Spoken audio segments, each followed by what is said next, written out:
Hello and welcome to video 24. This is the video on throat chakra. So, I love this particular chakra because, it really is instrumental in helping process.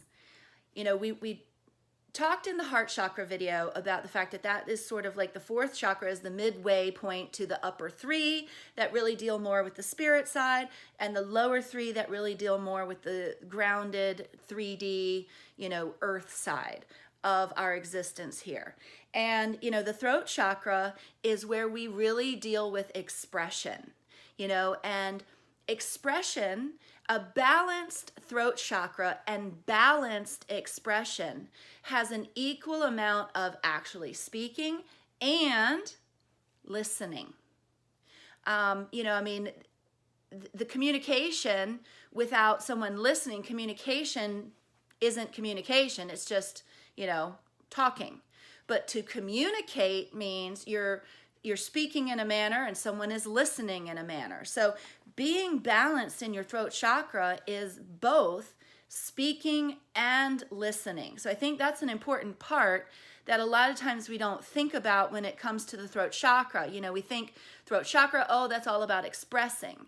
And yes, that is part of it. So if you want to think about it from the yin-yang perspective, the masculine energy versus the feminine energy would be the listening side, the inactive side, the, listening to hear and understand.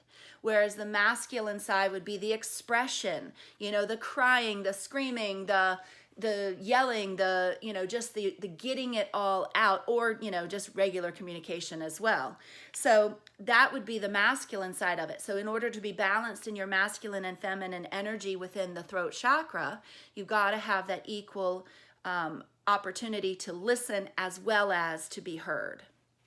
So if any of you are finding that part of your core wounding is not being seen or heard, you could find some imbalances in your throat chakra. You could find that your thyroid is off, or that maybe you had to have your tonsils removed as a child, or any other of these hormonal imbalance or anything that's going on here in this throat area, or even sometimes some heartburn, because it's right here in your esophagus and going down. So if you have things that are, like hard to swallow, even just ideas, oh my God, that idea is hard to swallow. Oh, that phrase could show an imbalance in your throat chakra.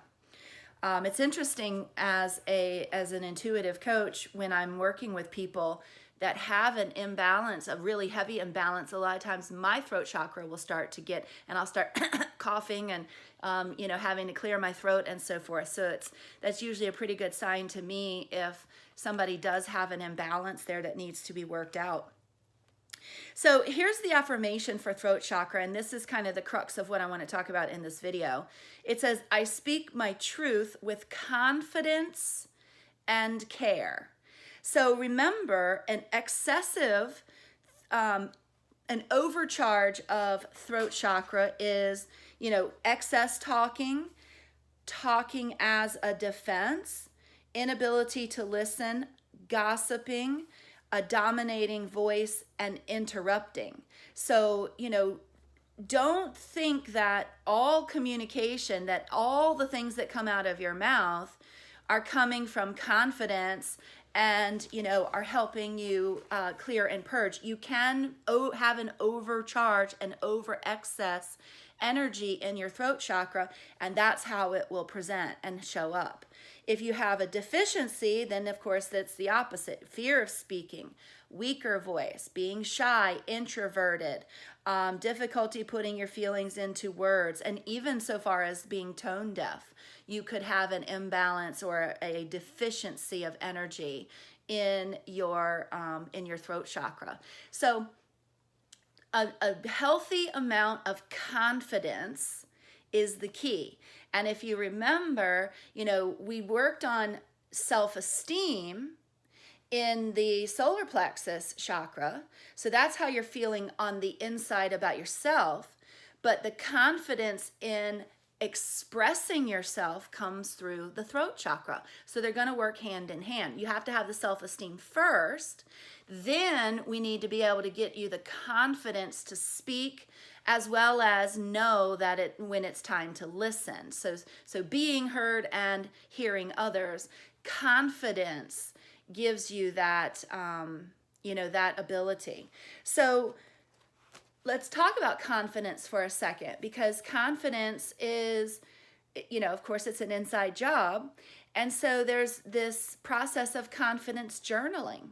And, if you're finding yourself needing to have a conversation with someone that might be a little bit challenging, it would be a good idea to do some throat chakra or some confidence exercises. And one of the best exercises is just simply writing down in your journal, what are 5 things that you like about yourself? So if you're feeling, a little bit out of balance there, just take the time as often as you need to write down what are 5 things you like about yourself. Listen, we are full of lists of things we don't like about ourselves. But if we really sit and think, there are absolutely some things. We talk about what we're good at sometimes. We really do. We get proud of ourselves in moments. So what are those nice for us to be in that energy? And if we are focusing more on the things that we do like about ourselves, then it's taking away the time from the time that we're thinking about what we don't like. And so as often as every day if you need to.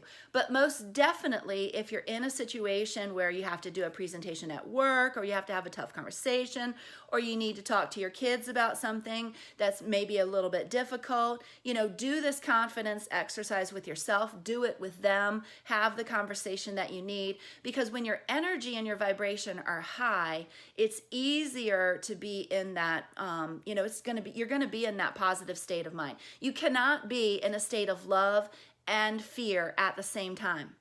It's impossible. So if you sit down and do a practice of love, an exercise of love for yourself, before you have to do something that is a little bit daunting or challenging or just, uncomfortable, starting off with a practice of love, getting yourself into a state of love, a state of confidence is a good place to start.